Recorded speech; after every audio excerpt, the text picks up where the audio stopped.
Now, I know, including myself, there is a lot of Jenna Ortega fans out there, but I can promise you, on your bingo card, you never ever thought you would want to see a film where she may have a romantic relationship with a character that Martin Freeman is playing. I'm here to talk all about it, so let's jump into my review of the new film, Miller's Girl.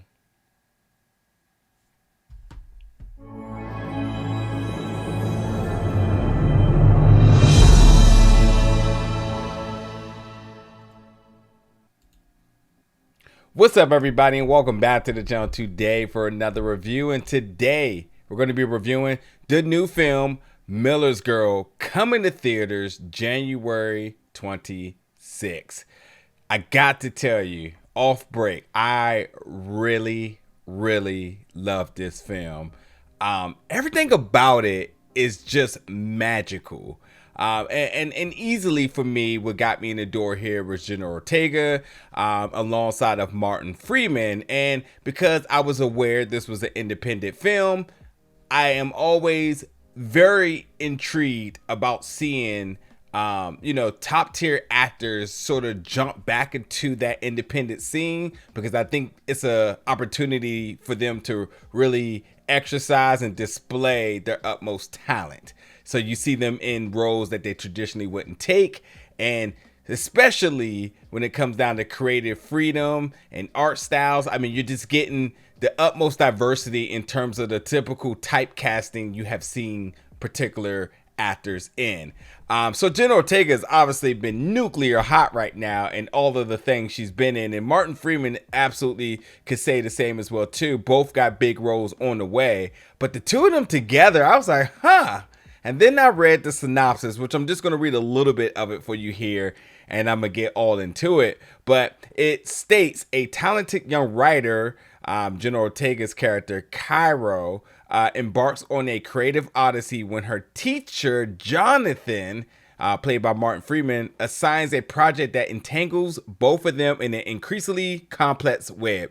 Keyword here is entangles, aka entanglement, which you can already get at what is to come with that. But to give a little bit more details there, Martin Freeman's character Jonathan, he really sees something in Cairo, and I think it's a lot of him realizing of not only just her talent, but just the utmost possibilities with this character. He's a writer, and he's not in the best creative and writing space right now, and everything around him is kind of reminding him of that.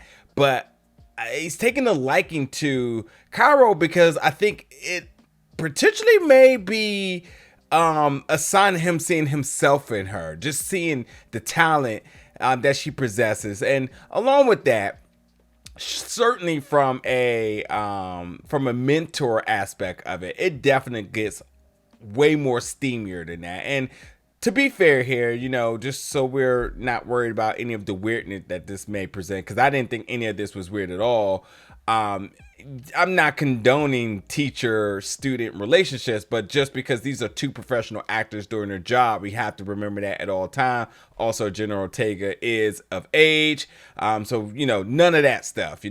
Complete consent here. So going into it on that perspective, is how everybody should approach the project. But nonetheless, it is interesting because things.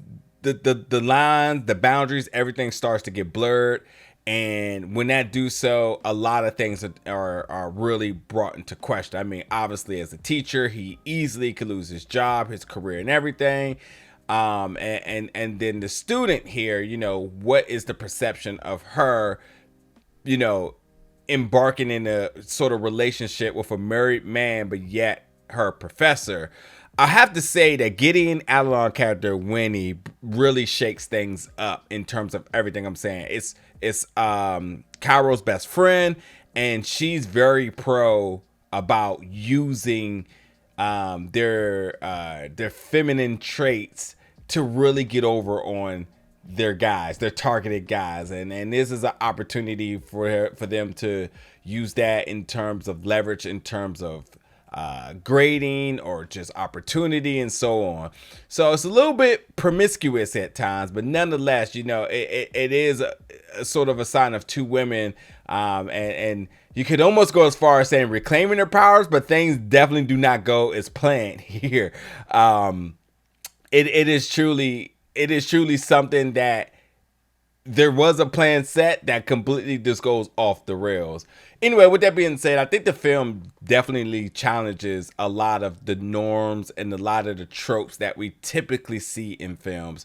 I have to take I have to take a moment to talk about our writer, director, producer, Jade Haley Bartlett, who makes her feature-length debut. She's done some writing credits, but this is truly like her first major film. It's fantastic because the production of the film is top tier. I enjoyed the score. The cinematography is amazing.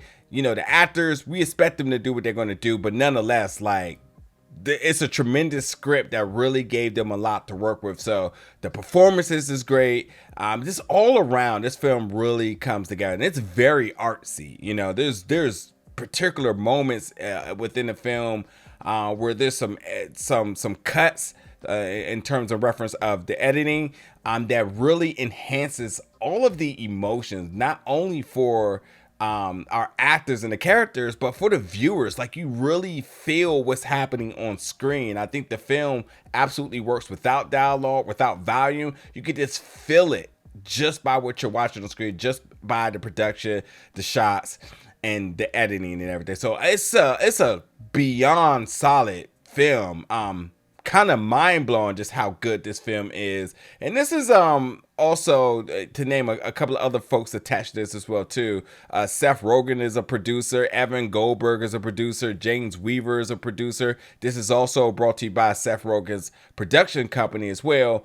So on paper, there's a lot of reasons why this film should succeed, and it does. And I just want to be clear, with Seth Rogen names attached to this, there's no comedy in this at all. It's very much a drama. It is artsy, as I mentioned. I mean, the narration done by Jenna Ortega, that sort of adds another element to everything that you're seeing on screen, really takes the film in the right direction. It further engages you with everything that's happening. But up and down the board, I just enjoyed this film because one, sort of just to kind of talk a little bit about the ending, leaving the film open to one's interpretation or even prediction of what could come and what was sort of just the resolution between everything that had happened. And obviously, to kind of hint towards that a little bit more, this unethical relationship between teacher and professor, between professor and student, was clearly going to at some point get exposed. And with the attention it would gather, what would be the fate of the two? And then also, was it true love? Was it manipulation by Kyra on her professor? And so on. There's a lot of different things that have to be answered with this. And I think by leaving the film open, it allows you to sort of make your own interpretation, which I thought was just a fantastic idea in terms of handling the plot. But there's a lot of just beyond. Listen, Jenna Ortega, we know, can give you weird. She can deliver her lines.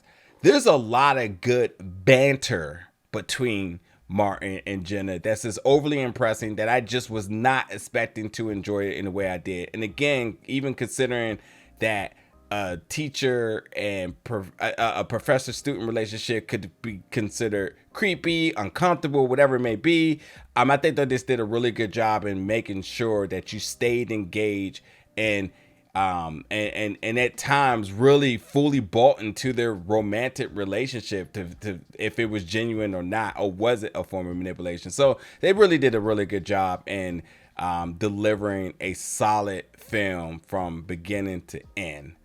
So with that being said, you, my friends, get an opportunity to check out Miller's Girl, which is going to be in theaters January 26th.